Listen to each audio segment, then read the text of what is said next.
It's a Big Picture Rumble with me, Ash Scow, Chuck Rocha, and Kevin Martin. And let's get back to it. Speaking at Georgetown University on Thursday, Vice President Joe Biden slammed Senate Republicans Thursday for their ongoing blockade of Supreme Court nominee Merrick Garland, pointing out that there is no precedent for what's going on right now.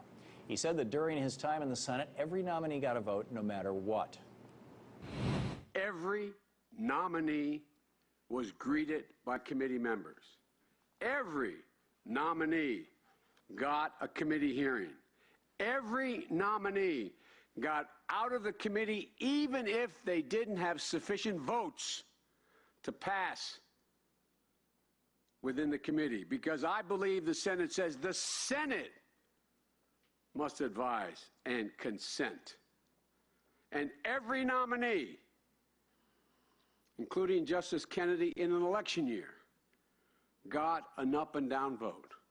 The vice president then hit back against the idea that his past statements against confirming a new justice in an election were at all any sort of precedent for the current situation. So now I hear all this talk about the Biden rule. It's frankly ridiculous. There is no Biden rule. It doesn't exist. There's only one rule I ever followed in the Judiciary Committee. That was the Constitution's clear rule of advice and consent. In the so-called Biden rule, conservatives always leave out this part of Joe Biden's 1992 remarks. Compromise is the responsible course both for the White House and for the Senate. Therefore, I stand by my position, Mr. President. If the President consults and cooperates with the Senate, or moderates his selections absent consultation, then his nominees may enjoy my support, as did Justices Kennedy and Souter. Period, full stop. No such thing as a Biden rule. I love seeing the young Biden. It's so refreshing to remember that he was, and that he's seen more nominees than anyone else. When I was reading the pieces earlier, I was like, I guess he had been there a long time. And what I think about is they should do their job. No matter what party you belong to, you should do your job. I would get in trouble if I didn't do my job. They would have them do it. The party hasn't done its job. When it was in control, it left a number of nominees. I'm not going to go back and talk about what we didn't do. I said, do your job now. No, why is it now? Why is it now? Why is it when you wanted to? You did not install Miguel Estrada. You basically held up Justice Brown until Robert Byrd, Mr. KKK came to a deal. No, you never had a hearing. Yeah, we had a hearing. You had a hearing from. You didn't have a hearing from Miguel Estrada. You want to buy a saddle? You want to buy a saddle? No, I want to ride your horse. Watch it down. Watch it. Put your hands on me. You'll end up missing something. Let's go now. That's all right. I'm just telling you now. That's fine. But you got to understand that you can't just pick and choose what you want to argue about. Your party did that. Your party's standing in the way. They should do their job. They did that with a number of thumbs and they want to go back home. That's all they want to do. They want to run their mouth just like he runs his mouth. That's all he wants to do. What about his? Well, I'm not going to do this. Well, Ash, let's have a conversation here. Well, we can go back and forth like what Republicans have done, what Democrats have done. We want to think about, what's going on now. They might not like this nominee, but you know what? Maybe just talk to him. Yeah. Just a little bit. Maybe you don't even want to go as far as the vote, but at least talk to him. Maybe have him in the committee hearings. Did they talk to Miguel Estrada before the people in American Way? They absolutely didn't. But talking to him is not a vote. So I mean, at least just a little. No, they didn't talk to him. They didn't talk to him. They refused to talk to him. They refuse to give him a vote. Right, so maybe don't be like that. Maybe don't be terrible like that. You don't have to vote on him at this point, but at least talk to him, see what he has to say. Hold a vote and vote him down. Vote him down. That's what we did to Robert Bork. Why should they vote him? Why should they vote for him?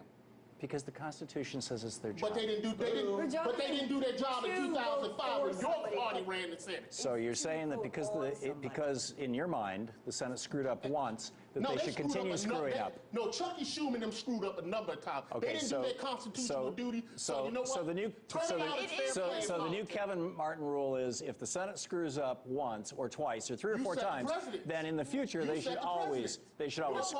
No, but it is an irritating double standard that we have to be like, oh, Republicans have to do this and they're monsters, when it's like Democrats have done the same thing in the past. I mean, it is that double standard that's unfair. But again, like I'm saying, just talk to the guy. Well, yeah, because y'all made it dysfunctional. A former Nixon administration official has admitted that the war on drugs is all about throwing black people in jail and hippies. John Ehrlichman, a key player in Watergate, and has said as much to Harper's Magazine this month. He said, quote, "The Nixon campaign in 1968 and the Nixon White House after that had two enemies, the anti-war left and black people." You understand what I'm saying? We knew we couldn't make it illegal to be either against the war or black. But by getting the public to associate the hippies with marijuana and blacks with heroin, and then criminalizing both heavily, we could disrupt those communities. We could arrest their leaders, raid their homes, break up their meetings, and vilify them night after night on the evening news. Did we know we were lying about the drugs? Of course we did.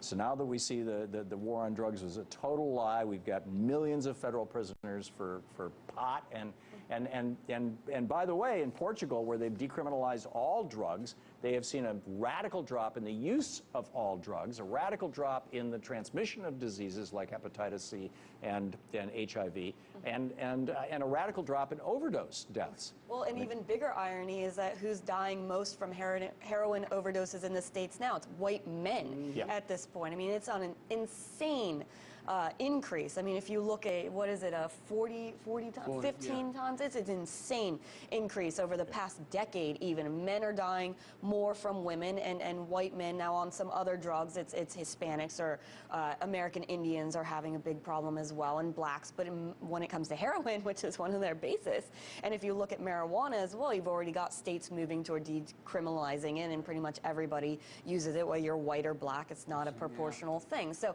I mean, I think that's the biggest irony here, is that they were trying to hurt people and they ended up hurting other people. Isn't the bottom line that drug addiction is a medical issue and should be considered as such rather than a criminal issue? Right, and I think one of the most poignant moments in this entire campaign is if you go back and look at a speech that Chris Christie gave on this, where he talked about his lawyer friend who had a wife, had a family, was a very wealthy guy, and got addicted because he hurt his back, and he got addicted to painkillers. And you look at the addiction through the eyes of somebody who wasn't the typical idea that you think of a drug addict, and how it can affect anybody for any reason. And then when you start to look at people, all of these to drug addicts, as real human beings, you start to see the social and the depressing toll on it. With real human beings, with a medical problem.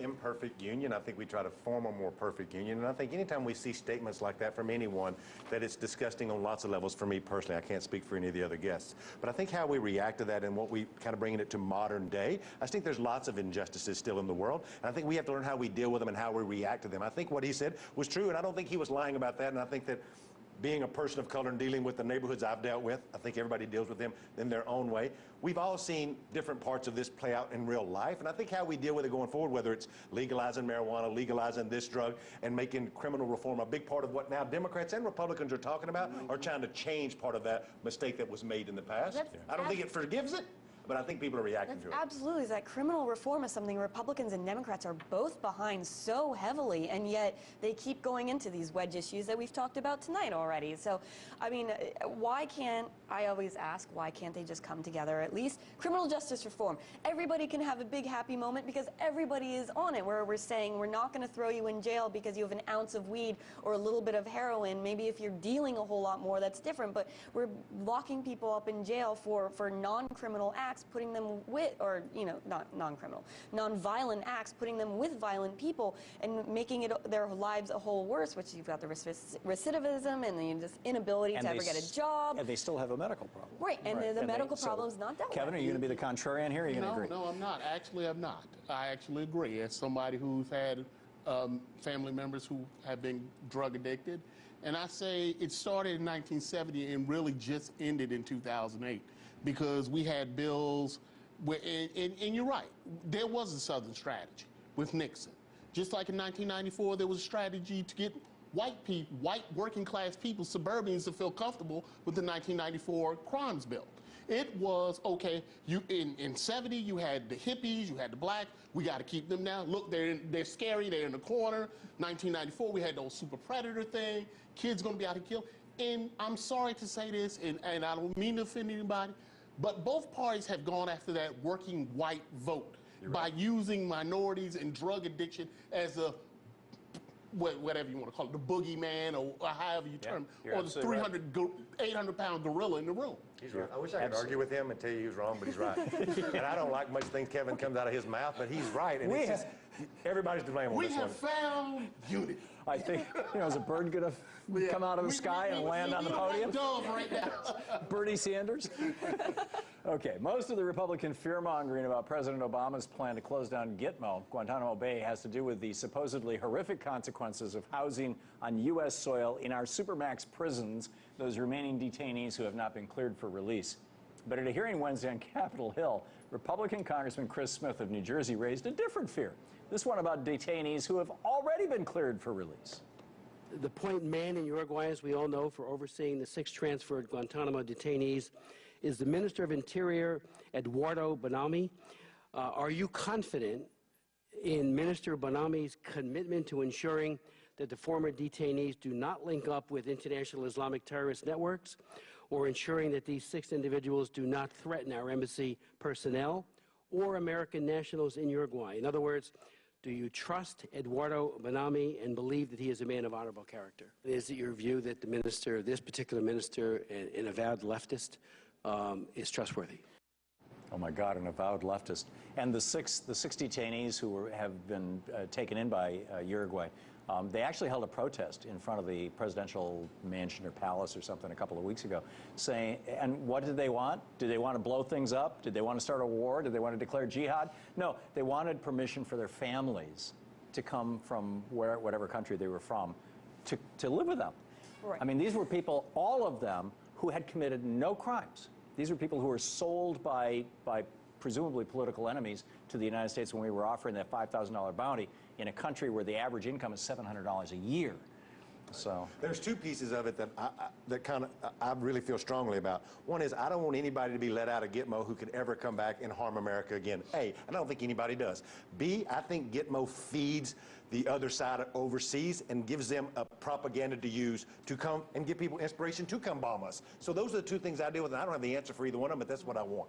quick points. No, absolutely. I mean, we have found that some people that have been released or whatever have joined up and attacked. So it is very difficult because these 6 seem fine. Others, maybe not. So I think the plan to actually certify these people as being okay, that might be the place where the reform needs to be, you know. Okay, Kevin. Quickly, 10 seconds. First of all, no one's going to vote for a congressman or a senator that's going to put these people in their backyard. I'm sorry. The voters aren't going to have it. They're not. Okay. Ash Show? Scow. Yeah. Thank you. You'll get it. I will. I definitely will. Chuck Rocha and Kevin Martin, thank you all for being here. Thank you.